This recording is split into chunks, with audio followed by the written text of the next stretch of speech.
yang namanya DITI, yaitu Darul Islam, yang waktu itu banyak bertumbuh di Sulawesi terutama. Itu dilarang, lantas muncul namanya DH, Darul Hadis, dan saya ada di dalamnya, makanya saya terlibat di dalam kejahatan demi kejahatan, termasuk membakar rumah ibadat, ya, untuk agama Kristen. Saya beragama dulu, tetapi saya tidak tahu jalan. Sebenarnya apa yang saya lakukan itu kemana, jalannya kemana, saya tidak paham. Saya tidak memahami jalan itu. Lantas juga tidak tahu kebenaran. Tidak tahu. Saya melakukan kebaikan. Seolah-olah saya membela agama saya. Tetapi saya tidak tahu itu benar atau tidak. Dan saya tidak tahu kehidupan. Kehidupan ini semestinya kita satu dengan yang lain harus menghormati. Dulu tidak. Ya, salam sejahtera bagi kita semuanya. Salam dan Tuhan Yesus memberkati kita. Haleluya, haleluya. Amin. Bapak, Ibu, dan teman-teman sekalian, pada bagian ini marilah kita sama-sama mendengarkan kesaksian dari seorang murtadin yang mana beliau ini dulunya dia adalah seorang muslim yang sejati, muslim yang setia kepada ajaran agamanya. Bahkan beliau ini dulu pernah terlibat dalam tindakan-tindakan kriminal seperti membakar rumah ibadah, dan puji Tuhan pada saat ini beliau sudah ditangkap oleh Tuhan kita Yesus Kristus untuk menjadi anak-anaknya, dan dia telah meninggalkan agamanya, telah bertobat dan menerima Tuhan kita Yesus Kristus sebagai Tuhan dan Juru Selamatnya. Nah, Bapak, Ibu, dan teman-teman sekalian, sebelum kita lanjut, marilah kita dengarkan dulu cuplikan video yang berikut ini. Dengan latar belakang pada saat itu saya belum mengenal Tuhan. Artinya bukan berarti tidak bertuhan. Saya menganggap dulu saya bertuhan, tetapi sebenarnya saya tidak mengenal Tuhan. Saya beragama, tetapi sebenarnya saya bersalah. Ya, saya bersalah atas kepada kehidupan itu sendiri. Nah, itu sekilas profil saya. Saya punya anak 4, cucu saya sudah 7, semuanya sudah menikah. Anak saya dan istri saya yang pertama Tuhan sudah panggil, dan Tuhan menggantikan dengan istri yang sekarang mendampingin saya. Dan kami melayani bersama-sama sedemikian rupa untuk apa? Untuk memenangkan banyak jiwa. Puji nama Tuhan, memang sesuai dengan seperti yang ada di brosur. Saya pernah jatuh dan mengalami kejatuhan yang sedemikian rupa. Walaupun pada saat itu saya tidak pernah menyadari itu satu kejatuhan. Melakukan kejahatan, termasuk membenci kekristenan.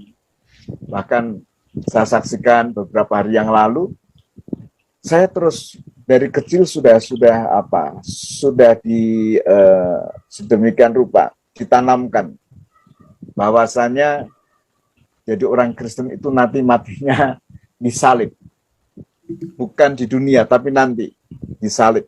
Itu semua orang Kristen. Karena kalau Yesus itu mati disalib, maka pengikutnya juga mengikuti apa yang Tuhannya sudah lakukan. Nah, untuk itulah makanya saya sejak kecil sudah muncul bukan benci, tapi satu hal yang membuat saya membatasi diri. Tetapi menjelang dewasa, sampai akhirnya saya dewasa, saya terlibat di dalam satu kelompok sesudah di bangsa ini. Ada yang namanya DITI, yaitu Darul Islam, yang waktu itu banyak bertumbuh di Sulawesi terutama.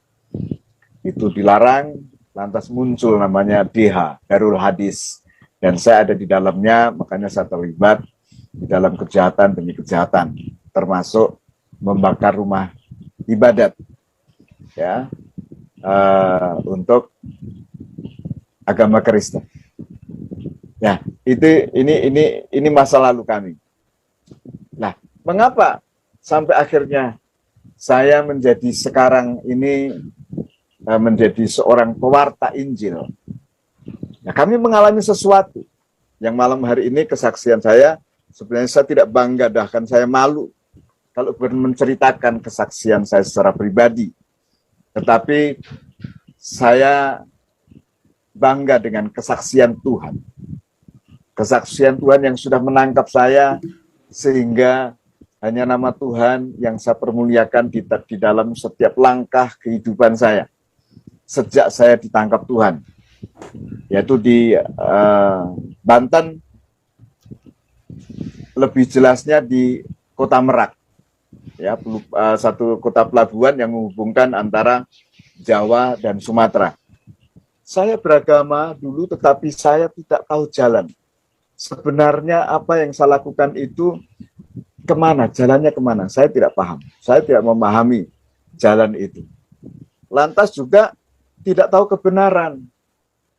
Tidak tahu. Saya melakukan kebaikan, seolah-olah saya membela agama saya. Tetapi saya tidak tahu itu benar atau tidak. Dan saya tidak tahu kehidupan. Kehidupan ini semestinya kita satu dengan yang lain harus menghormati. Dulu tidak. Nah, ini rupanya sesudah saya mengalami perubahan itu, maka saya baru tahu satu ayat di dalam Yohanes 14 ayatnya yang ke-6. Ya. Yohanes 14 ayat yang ke-6 dikatakan di sana, akulah jalan. Ya, Yesus berkata, akulah jalan, kebenaran dan hidup. Ya Allah, tunjukilah kami jalan yang lurus.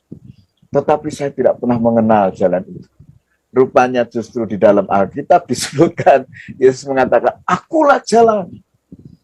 Di dalam bahasa Arab lebih baik artinya. Ana huwa thoriq. Artinya akulah satu-satunya jalan. Tidak ada jalan lain. Akulah satu-satunya jalan.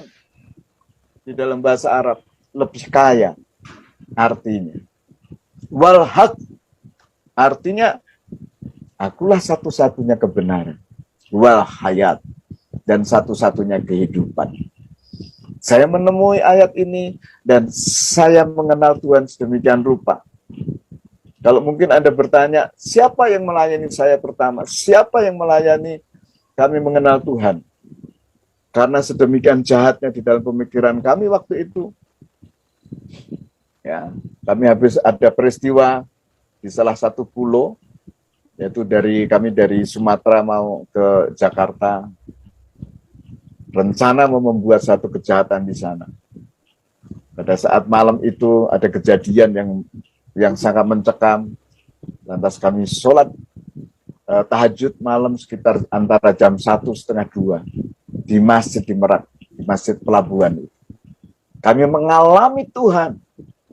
Itu membuktikan bahwasanya Allah itu adalah Allah, kita itu adalah Allah yang imanen. Apa tuh Allah yang imanen? Allah yang maha hadir. Allah yang maha hadir, Allah yang maha hadir. Sekali lagi Allah yang maha hadir. Kehadirannya bukan kita yang menentukan, bukan kita yang menciptakan, bukan. Tapi firman Tuhan katakan di dalam Matius 18 ayat yang ke-20. Dikatakan apa? Barang di mana ada 2-3 orang bersekutu di dalam namaku, aku hadir. Termasuk malam hari ini, dia hadir di tengah-tengah kita. Terserah orang percaya atau tidak percaya. Yesus itu Tuhan. Tidak menunggu ketuhanannya itu Anda percaya atau tidak percaya. Sekali lagi, Yesus itu Tuhan. Ya. Yesus itu Tuhan. Tidak menunggu Anda percaya atau tidak percaya. Saya dengar firman Tuhan itu bukan di gereja. Saya dengar firman Tuhan yang pertama bukan dari mulut seorang pendeta atau hamba Tuhan. Saya dengar firman pertama itu di penjara di Surabaya yang namanya Kalisosok. Ada peristiwa di Surabaya dan kami ditangkap lantas kami masuk di penjara. Waktu itu sekitar tahun 70-an dan ada seorang yang jahat, orang Kristen tapi jahat. Rupanya orang Kristen juga ada yang jahat, saudara. Namanya Kusni Kadut. Kami satu sel dan saya disampaikan satu ayat. dikatakan begini, kamu tuh masih muda kok jahat sekali. Katanya, datanglah kepada Yesus, percaya kepada dia.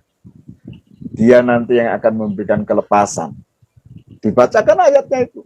Marilah kepadaku engkau yang letih lesu dan berbeban berat.